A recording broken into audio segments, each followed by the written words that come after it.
When we look up at the night sky, it's easy to get lost in the vastness of space and the countless stars that twinkle back at us. But have you ever stopped to think about how we got here? What's the story of our cosmic neighborhood? In this video, we're going to unfold the universe and explore the incredible journey that led to the formation of our planetary home. Let's start at the beginning. 13.8 billion years ago with the Big Bang. The universe began as an unimaginably hot and dense point, smaller than an atom. Then in a fraction of a second, it expanded and cooled, setting the stage for the first elements to form. As the universe continued to expand and cool, the first atoms of hydrogen and helium formed. These simple elements were the building blocks of what was to come. As the universe aged, these atoms began to clump together due to gravity, forming the first stars and galaxies. Our sun, along with the vast majority of stars in the night sky, is a second-generation star. That means it was born from the remnants of these first stars that had exploded as supernovae, scattering their heavier elements into space. This sprinkling of heavier elements is what allowed our sun and the Earth to form from a giant cloud of dust and gas. About 4.6 billion years ago, but the story doesn't end there. As our solar system took shape, a group of smaller asteroids and planetesimals were orbiting the young sun. One of these planetesimals, which we now call Earth, grew larger and larger as it attracted more and more dust and gas. It collided with other bodies, each collision bringing it closer to becoming the planet we know today. Meanwhile, the sun was also busy, pulling in smaller bodies and hurling others out of the solar system.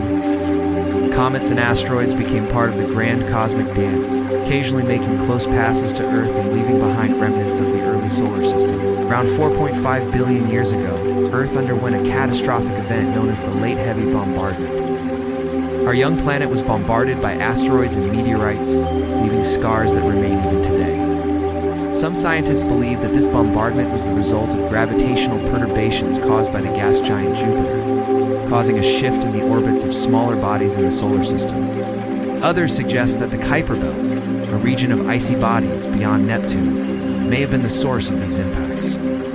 Whatever the cause, this intense period of bombardment helped shape Earth's early history. As the solar system moved into its mature phase, Earth began to settle into the home we recognize today. Plate tectonics, the process by which the Earth's lithosphere is divided into moving plates, began to take shape. Volcanoes erupted, releasing gases that formed the Earth's early atmosphere. The first oceans formed as water vapor from the atmosphere condensed and fell as rain. Around 3.8 billion years ago, the first undisputed evidence of life appeared on Earth. Single-cell organisms, the predecessors to all life on Earth, thrived in these early oceans. Over billions of years, life evolved and diversified, eventually leading to the complex ecosystems we see today. Meanwhile, our closest celestial neighbor, the Moon, was busy writing its own story. The prevailing theory suggests that the Moon formed from debris ejected after a Mars-sized body known as Theia collided with Earth. This cataclysmic event not only led to the formation of the Moon, but also played a significant role in stabilizing Earth's tilt in its orbit. As we continue to explore the solar system and beyond, we uncover more clues about our cosmic origins.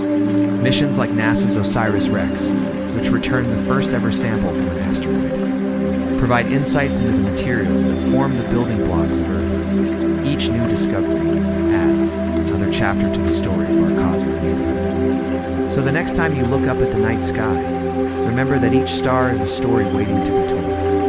The universe is a vast and ever-expanding tapestry, woven together by the stories of countless stars, planets, and galaxies.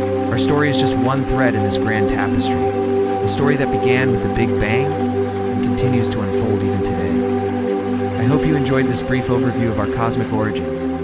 If you're looking for more detailed information, I highly recommend checking out the resources provided. And who knows, maybe one day, you'll be the one writing the next chapter in the story of our universe. Thanks for watching, and I'll see you in the next video.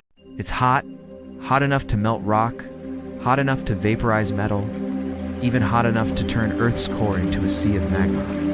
welcome to my channel. Our turbulent planet has been through some seriously scorching times in its past, like when it was just a baby. In fact, Earth was so hot as a young planet that it didn't have a solid surface for quite a while. Instead, it was covered in a thick ocean of molten rock. So how did our home become habitable, and how did life get started?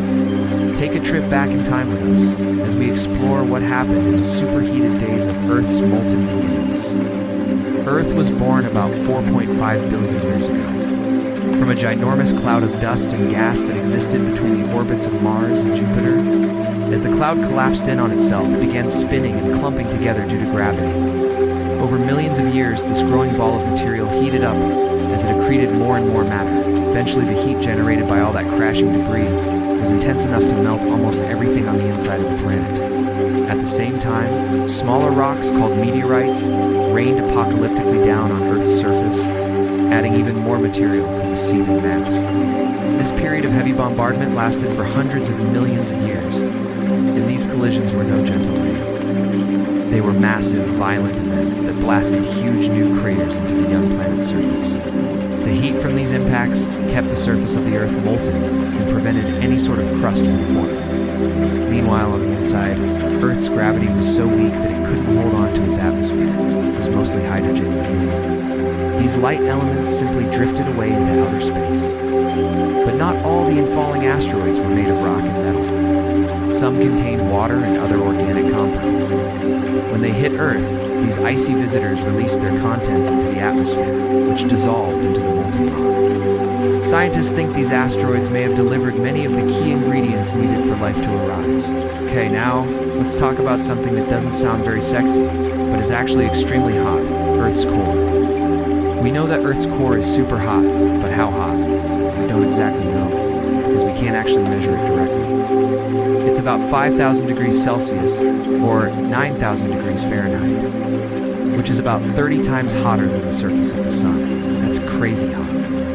What's happening deep in the heart of our planet helps to start at the center of the core, which is a solid ball about 1,200 kilometers in diameter. Here, the pressure is so intense that it squeezes iron atoms so close together that they can't move, which is why they're in a solid state despite the extreme heat. Surrounding this inner core is a liquid outer core also made mostly of iron. Here, the temperature is high enough to melt the iron, but the pressure isn't quite as intense as in the inner core. The outer core extends about 2,200 kilometers from the center of the Earth, and it's the movement of the liquid iron here that generates Earth's magnetic field. So what does this have to do with Earth's molten exterior?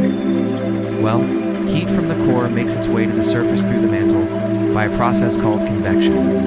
Hotter, less dense material rises toward the surface, while cooler, denser material sinks. This continuous cycle of rising and sinking material transfers heat from the core to the surface. But there's another important process at work here too. Remember those asteroids we talked about earlier? Well, as they crashed into the young Earth, they didn't just add material to the surface. They also brought with them heat from deep space. This heat, combined with the heat from the core, kept the surface of the Earth molten for hundreds of millions of years. Eventually, though, things began to cool down. After about 100 million years, Earth had cooled enough for a solid crust to form. The heavier elements sank to the center of the planet, forming the core, while lighter materials like silicon and oxygen rose to the top, creating the mantle and crust. Meanwhile, the hydrogen and helium that had formed Earth's first atmosphere were replaced by nitrogen and carbon dioxide released from the mantle and crust. All of this cooling allowed Earth to go from a molten blob to a planet with a solid surface, an atmosphere, and oceans. In other words, it made our planet habitable. As the Earth continued to cool, the water vapor in the atmosphere condensed and fell to the surface as rain. Over millions of years, this process filled in the low-lying areas, creating the first oceans. Life arose in these waters, eventually leading to the complex biosphere we know today. So there you have it. From a molten blob to a planet teeming with life, Earth's story began in the most unlikely of ways. But hey, we wouldn't be here without it. And if you're still hungry for more knowledge, we've got plenty more videos to keep you learning. In the beginning was the proton. Proton had no beginning, and it had no end. It just was. And the proton was very lonely, because it didn't have other protons to talk to. There were plenty of protons. They were all around. In fact, the proton could see them. It could see everything that was around it. Because the proton was light. Not exactly light, but we'll get to that in a moment. The proton saw the electrons buzzing about, watched them make all sorts of things like water and trees and birds. But the proton couldn't do any of that because the proton was stuck. It couldn't move. It couldn't change. It just had to be. One day, a tiny electron whizzed past the proton. "Hello," said the electron. "How are you?" replied the proton. And the electron told the proton all about what it had seen that day, how it had helped make a flower bloom, and a bird fly, and a raindrop fall. And then the electron asked the proton, "Why don't you come and do something with me? You can help make a bird, or a tree, or a raindrop." The proton wanted to, but it couldn't. "I'm sorry," it said. "I'm stuck." And the electron said, "No, you're not. You're free." And the electron buzzed off before the proton could say another word. So the proton sat there thinking, trying to figure out what the electron meant. As it sat there thinking, something amazing happened. The proton began to glow. First it was a tiny, almost imperceptible glimmer, but then it got brighter and brighter until the proton was a roaring ball of fire.